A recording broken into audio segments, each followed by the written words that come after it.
Can everybody see the screen? Yeah. Okay. See it all. Alright. Cool. So, my sermon today was inspired by my own personal research into modern warfare a while back, and the resulting fear it gave me was incredible. But God gave me peace, and I pray that this sermon will have the same effect on you as it had on me. I'll start off this topic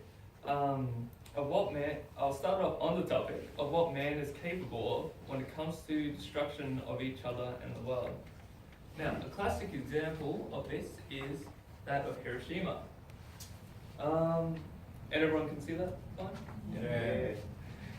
Thank you. Hiroshima was devastating in the impact it had on Japan and the rest of the world. It was indisputably the most lethal attack in history of mankind in its absolute and sudden destruction. The acute effects of the atomic bombing killed around 146,000 people in Hiroshima and 80,000 in Nagasaki. Roughly half of the deaths in each city occurred on the first day.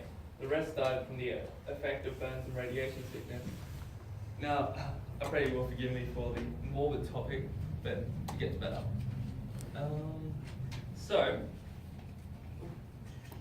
Okay. Hopefully this sermon will also show you why pretty much everyone involved in the creation of the hydrogen bomb ended up completely regretting their mistake. So, looking at these monstrous explosions, you can see how so many lives are ended, and mostly civilian. This was in 1945. The bomb's Little Boy and Fat Man both had a blast yield of 15 kilotons of TNT. Wow. That is 15,000 tons of TNT. Yes, wow indeed. To give you an idea, my car out there is roughly 1.5 tons. Can you imagine 10,000 cars? Now imagine they are TNT and that going off in a city. But wait, there's more. Forgive me for the drama.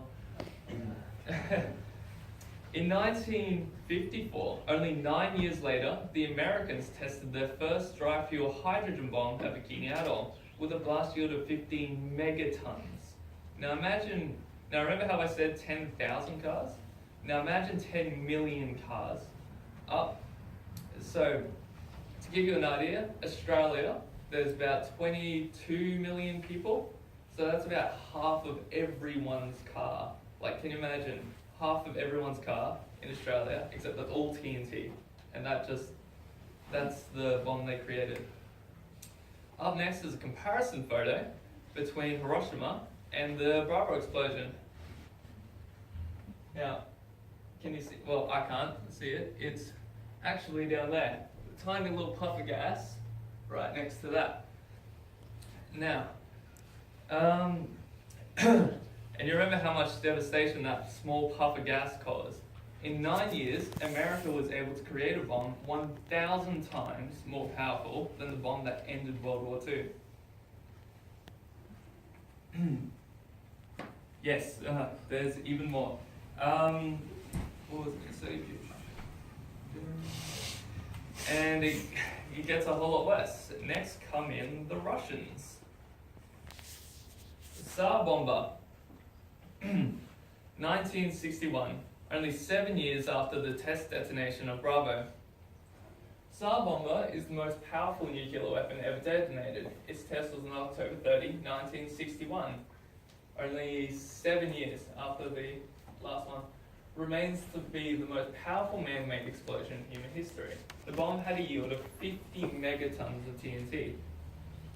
So, you remember this picture from before? Oh, there's Tsar Bomba, and you can't even see Hiroshima down there. And you remember how many people Hiroshima killed? Tsar Bomba is 3,333,000 times more powerful than Hiroshima. Now, here is an actual video of the bomb going off, and please excuse the quality of it because this was filmed like 40-something years ago. But oh. Hang on a second. Oh yeah. So this is it. Keep in mind, just for the scale of things, those patches of green down there, they aren't fields of grass. Those are expansive forests. The area in this camera is bigger than all of Brisbane combined. and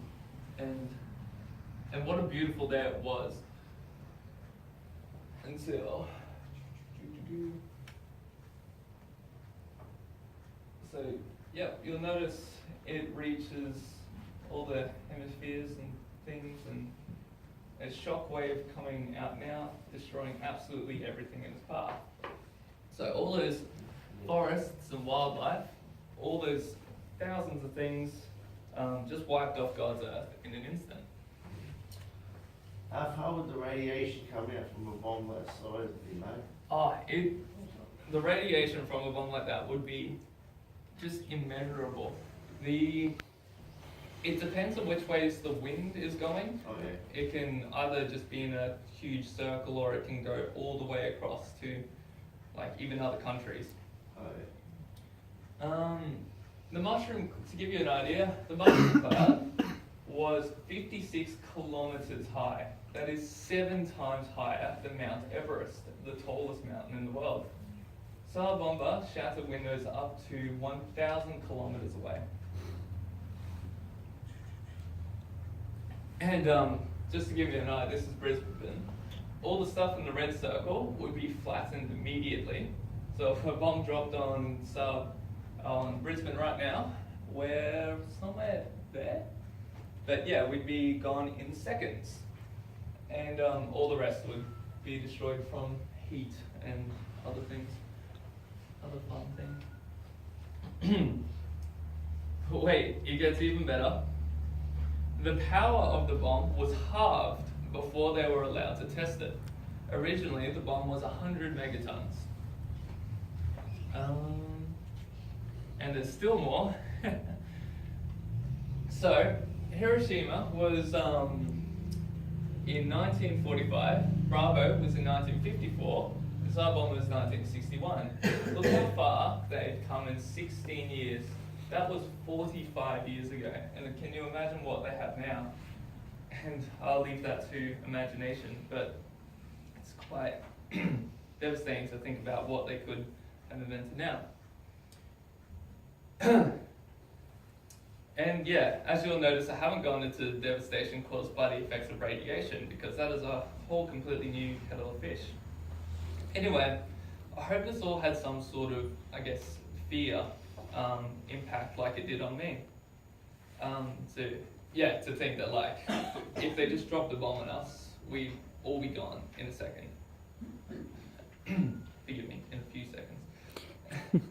But I hope this next part reassures you as much as it did me. God is in charge. Always has been and always will be. And when I thought about this, when I looked it up, many verses came to mind. Psalm 22:28. For kingship belongs to the God, and he rules over all nations. God is in complete control. John 16:33. Yeah, John 16:33. I have said these things to you, that in me you have peace, and in the world you will have tribulations. But take heart, I have overcome the world.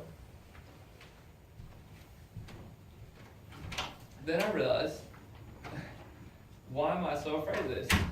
Death is death. And this brought to mind a story I'd heard earlier. So Bobby Leach, peculiar fellow, he went down Niagara Falls in a barrel. He later on died from slipping on an orange peel. So I thought that was pretty funny, and unfortunately the punchline is a bit marred by the fact that he dies. But it just made me think about things. This sounds silly, and I do apologize for the morbid topic today, but if I die from a huge overpowered nuclear explosion, how is that different from, say, me losing my life in a car accident, or falling over badly, or even peacefully in my sleep? If I die from a meteor that breaks apart the entire Earth, does that make me more dead than somebody who died from food poisoning? No, it does not. God is in charge, and he will have me die exactly the way he planned. And that is weirdly comforting. I will not spend my time worrying about death. A favourite verse of mine, Luke 12:25. Who of you, by worrying, can add a single hour to your life? I will continue to not fear death and do my best until God calls me home. A line from my grandfather, if you are not dead, you are not done. And thank you, that's it. Thank